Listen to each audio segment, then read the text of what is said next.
हरे कृष्णा। साष्टांग प्रणाम।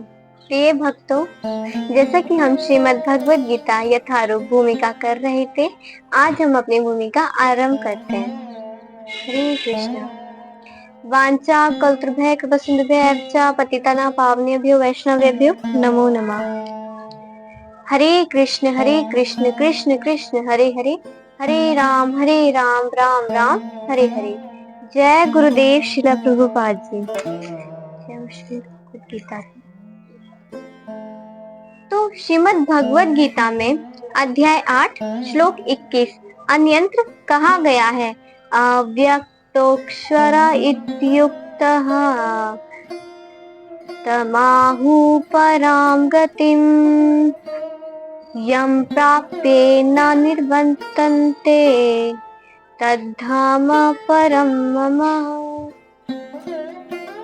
अव्यक्त का अर्थ है अप्रकट, यानी हमारे समक्ष ये जो सारा भौतिक जगत है, ये भौतिक जगत तक प्रकट नहीं है।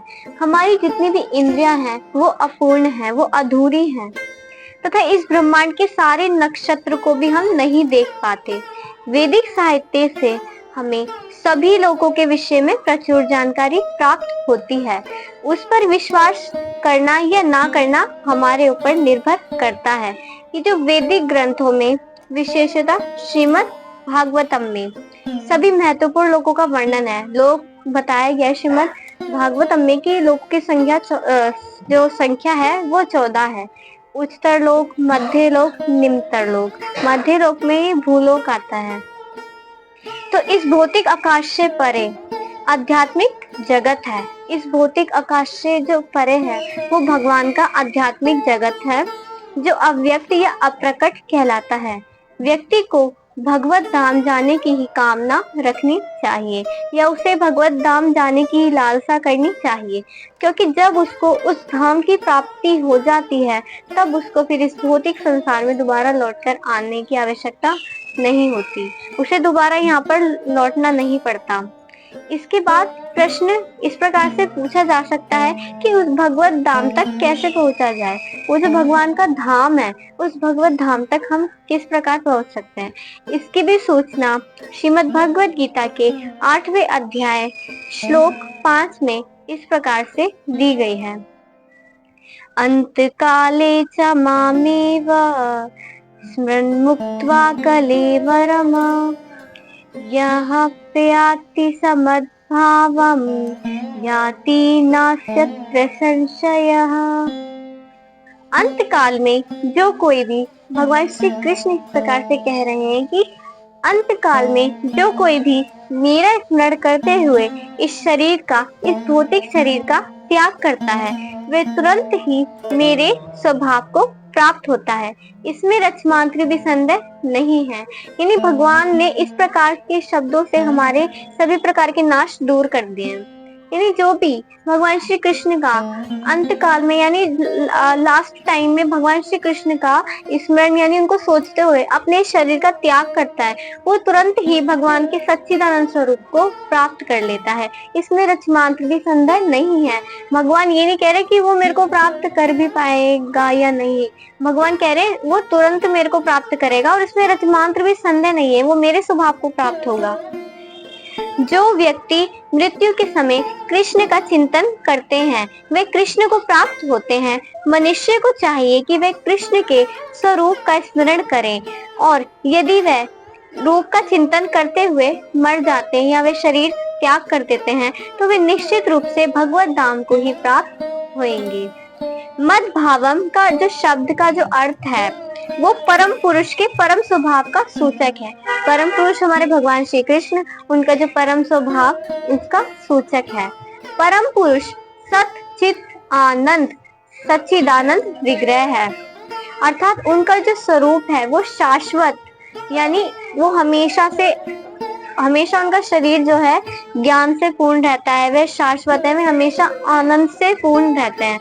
हमारा ये शरीर सच्चिदानंद नहीं है, ये सत्य नहीं अपितु असत है। यानी ये जो हमारा शरीर है ये वास्तविक नहीं है, ये सत्य नहीं है, ये सच्चा नहीं है, ये असत है, इसका कोई अस्तित्व नहीं है। सत्य जिसका अस्तित्व होता है, परंतु हमारा ये शरीर है ये असत है, इसका कोई भी अस्तित्व नहीं रह जाएगा। हमारा ये शरीर नाशवान है, ये शाश्वत नहीं अपितु ये तो नाशवान है, यानी हमेशा नहीं रहेगा। इसका एक समय पर काल की व्यवस्था से इसका नाश हो जाएगा।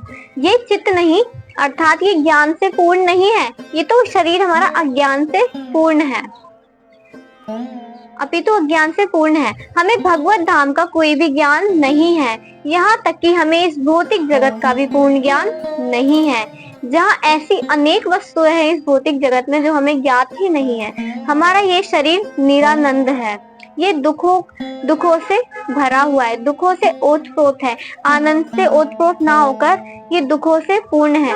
इस संसार में जितने भी दुखों का हम अनुभव कर पाते हैं वे इस शरीर से ही उत्पन्न होते हैं। किंतु जो व्यक्ति भगवान श्री कृष्ण का चिंतन करते हुए इस शरीर का त्याग करता है वह तुरंत ही श्री हरि के सच्चिदानंद स्वरूप को प्राप्त करता है। यानी इस शरीर को त्याग कर इस भौतिक जगत में दूसरा शरीर धारण करना भी सुव्यवस्थित है। यानी अगर हम में मतलब भक्ति नहीं है और हम इस शरीर को त्याग कर देते हैं तो हमें दूसरा भौतिक शरीर स्वीकार करना पड़ता है अपने कर्मों के अनुसार। इस शरीर को त्याग कर इस भौतिक जगत में कोई दूसरा शरीर धारण करना सुव्यवस्थित है। मनुष्य की मृत्यु तभी होती है, मनुष्य तभी मरता है जब यह निश्चित हो जाता है कि उसका जो अगला जीवन है उसको किस प्रकार का शरीर प्राप्त होना है। यानी एक मनुष्य जो हम मानव है, हम अपने इस शरीर का त्याग जब भी करते हैं जब हमारे जो आगे आने वाला जीवन है उसका जो हमारा शरीर है वो तैयार हो जाता है, तभी हम इस शरीर को छोड़ते हैं। मनुष्य तभी मरता है जब उच्च अधिकारी ये निश्चित कर देते हैं कि जीवात्मा का अगला शरीर किस प्रकार का इसे प्राप्त होगा। इसका निर्णय उच्च अधिकारी करते हैं, स्वयं जीव नहीं करता ना। इसका जो निर्णय हम स्वयं नहीं करते कि हमें किस प्रकार का शरीर प्राप्त करना है, ये निर्णय भगवान के ही अधिकारियों द्वारा किया जाता है। ये जीवन अगले जीवन की तैयारी है, यानी अभी जो हमारा ये जीवन हम जी रहे हैं ये अगले जीवन की तैयारी है कि हम जैसे हमारे आचरण होंगे उसी प्रकार का हमें अगला शरीर प्राप्त होगा। इसलिए कहा गया है कि ये जीवन अगले जीवन की तैयारी है। अतएव यदि हम इस जीवन में भगवत धाम को पहुंचने की तैयारी कर लेते हैं तो निश्चित ही इस शरीर को त्यागने के बाद हम भगवान के सदृश्य यानी भगवान की तरह ही भगवान के जैसा दिखने वाला ही शरीर को प्राप्त करेंगे, जो शरीर आध्यात्मिक होगा। जैसा कि पहले भी कहा जा चुका है, आध्यात्मिकवादियों के कई प्रकार हैं, ब्रह्मवादी, परमात्मावादी तथा भक्त। और जैसा कि उल्लेख हो चुका है, ब्रह्म ज्योति यानी जो आध्यात्मिक आकाश में असंख्य आध्यात्मिक लोक हैं, यानी भगवान की जो निराकार ब्रह्म ज्योति है उसमें जो असंख्य आध्यात्मिक लोक हैं, इन लोगों की संख्या भौतिक जगत के लोगों की संख्या से कहीं अधिक बड़ी है। यानी आध्यात्मिक जगत के लोग हैं वो भौतिक जगत के लोगों से कई अधिक है, बहुत ज्यादा है। यानी भगवान के आध्यात्मिक जगत ज्यादा है, भौतिक जगत तो बहुत ही कम है। भौतिक जगत की संख्या कम है परंतु जो आध्यात्मिक जगत है उनकी संख्या बड़ी है। ये भौतिक जगत संपूर्ण सृष्टि का केवल चतुर्थांश है, यानी चौथा हिस्सा है। पूरी जितनी भी भगवान की सृष्टि है संपूर्ण एकांशेन स्थित तो जगत। इस भौतिक खंड में लाखों करोड़ों ब्रह्मांड है, जिनमें से अरबों ग्रह, अरबों सूर्य, तारे तथा चंद्रमा है। किंतु ये सारी भौतिक सृष्टि संपूर्ण सृष्टि का एकमात्र खंड है। अधिकांश सृष्टि तो आकार है। जो व्यक्ति परब्रह्म में विलीन होता है तुरंत ही ईश्वर की ज्योति भेज दिया जाता है।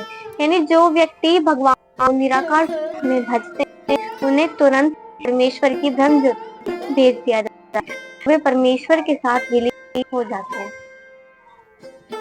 और इस तरह वे अध्यात्म प्रकाश को प्राप्त होते हैं।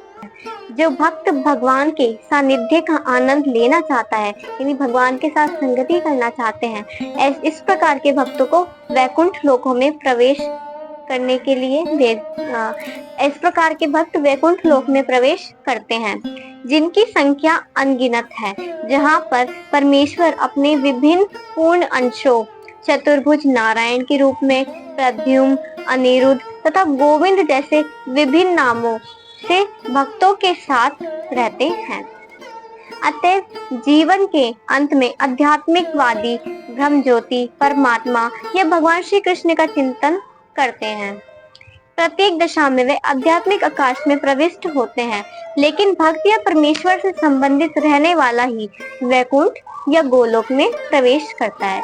यानी वैकुंठ और गोलोक में सिर्फ वो ही प्रवेश करेगा या जो भगवान के भक्तों की संगति में रहेगा, या वो भगवान के संबंधित रहेगा, भगवान से संबंधित रहेगा। भगवान यही भी कहते हैं कि इसमें कोई संदेह नहीं है, इस पर दृढ़ विश्वास करना चाहिए। हमें चाहिए कि हमारी मनोकल्पना से मेल नहीं खाता उसे ठुकराए नहीं। हमारी मनोवृत्ति अर्जुन जी जैसी होनी चाहिए। अर्जुन जी की मनोवृत्ति इस प्रकार, वो भगवान से उन्होंने इस प्रकार कहा, आपने जो कुछ भी कहा उससे मैं पूर्ण विश्वास के साथ मानता हूँ।